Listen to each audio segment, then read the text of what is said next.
Hello, I'm glad you can be here with me at the moment. I just got the mail just a little bit ago, and there was a package for me. There's a gift. Somebody sent me a gift, and so I don't know what's in it. I'm really excited about it because I don't know what I got here, but I'm thinking it might be a new car. So I'm really excited to open it up and find out if that's true, because that would be pretty cool to get a new car in the mail. So let's open it up. We got some ribbon. If I can get that off, there we go. And some paper. Oh, it's not a car. Oh, but it is really cool. It's a book on being a theologian of the cross by Gerhard Verdi. Now, I imagine you probably haven't read this book, but I'm excited to. Now that I have a copy of it, I'd be happy to share it with you, maybe, but you know what? I know what I should probably do with this book. This is a really nice book. Look, it's brand new. Look at that. Look at this. The binding is good, and there's not dented up or folded or anything else, and there's no marks in it. It's beautiful. What a great gift. What a nice gift that I've been sent. Now, what should I do with it? Because I'm really thankful to have this. This is a really great gift. Gerhard Verdi is really awesome. A great theologian. Great person who talks about God, and I want to keep this book really nice, Ned. So, you know what? I've got an idea. I'll be right back. All right. Look, I'm all set now. I figured out what I need to do. What I need to do is bury the book, and so I'm going to bury it right here, and you all will see that, so you'll know where it is, and you'll know that I put it nice and safe, because if I bury it here, nobody will bother it. It's in great shape. The book's in perfect condition. I don't want to ruin it, so if I just dig it and put it in that hole, it'll be good. Uh-oh. What's that? I think my phone's ringing here. Hold on a minute. Well, who's calling? Let's find out. Hello? Well, how are you doing? Great. Oh, yeah, I got the book. I've got it right here. I've got it right in my hands, for a matter of fact, right at the moment. Thank you so much. This is an awesome book. I think it's just an amazingly good book. And you know how much I like Gerhard Verdi's writings. So thank you for sending that to me. And I was, what? No, I haven't started to read it yet. I didn't want to open it up because I was afraid I would bend the binding on it and maybe mark the pages or things like that. I didn't want to get it dirty or ruined. So I had another idea. No, it's a good idea. That's a good idea. Trust me. I've got a shovel right here. I've got a nice spot over here. I'm going to dig a hole. I'm going to bury it and put it in the ground here. And that way it'll be safe. Nobody will ever bother it, and it'll stay perfect. The binding will be good. It won't get bent up or get any marks on it. What do you think? What do you mean it's a bad idea? Well, why is it a bad idea? It'll be safe there. And then when I dig it up, the next time I see you, I can dig it up and show it to you, and it'll be perfect still. The binding will still be good, and all the pages will be in good shape. Okay, yeah, I suppose if I put it in the ground, then it might get wet, and that might, well, I could go get a baggie. That's what, I'll go get a baggie, and I'll put it inside the baggie, and then I'll put it in the ground. Then that'll keep it. What do you mean? You didn't give me this so that I could bury it? Well, don't you want it to stay looking really, really pretty like it is, so brand new and in perfect shape? You want me to read it. So wait, you gave me this book because you want me to read the book?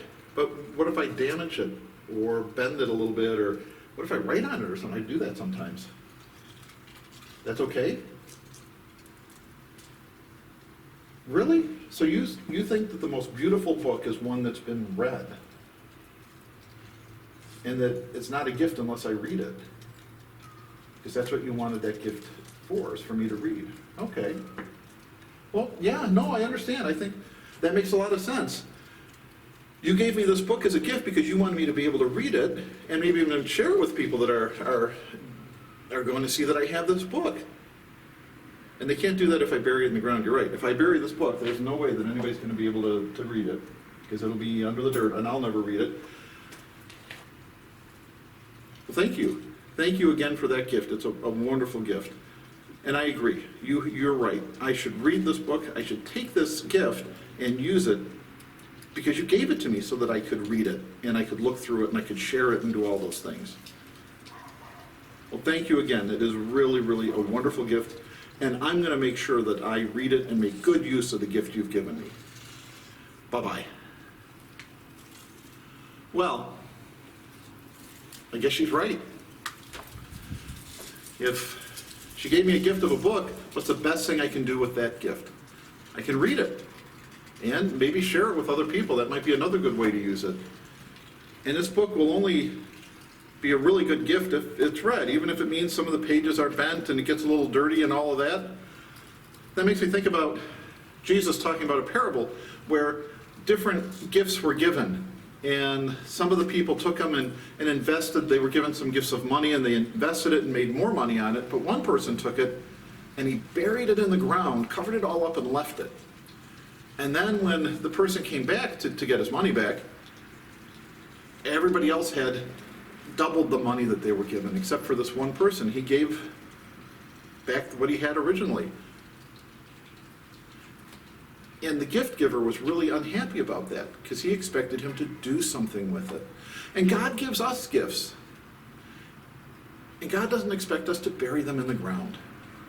God maybe gave you the gift to sing, or a gift of music, to play an instrument, or the gift to write, or to read well and to be great in oratory, or maybe gave you the gift to serve other people, or the gift to help people, or maybe the gift of craftsmanship to design really nice shovels and things like that, or who knows what different gifts. God may have given you a number of different gifts.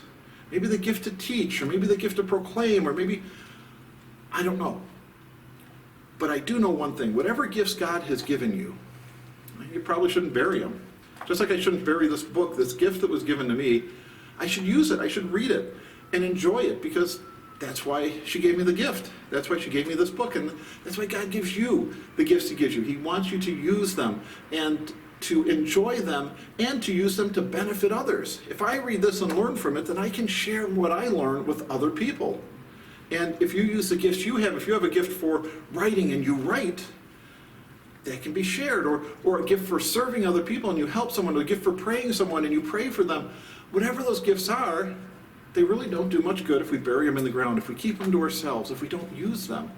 God gives us these gifts so that we can use them to build up the body of Christ and to enjoy and to serve him.